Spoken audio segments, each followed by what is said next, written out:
இசை ஞானி இளையராஜா சிம்போனி இசையை லண்டனில் வழங்கிட்டு பிரதான் மந்திரியை மோடி அவர்களை சந்தித்து ஆசி பெற்றார்.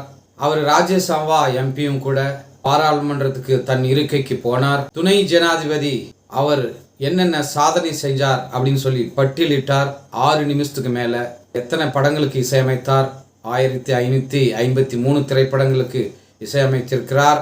8000 பாடல்களுக்கு மேல மெட்டு அமைச்சிருக்கிறார். சிம்போனி இசையை முழுக்க முழுக்க ஆங்கில மெட்டுகளுக்கு 34 நாட்கள்ல எழுதி முடிச்சு உலக சாதனை படைச்சிருக்கிறார். இது வரைக்கும் இந்தியாவில் யாருமே இந்த மாதிரி இசையை இசைக்கவே இல்லை.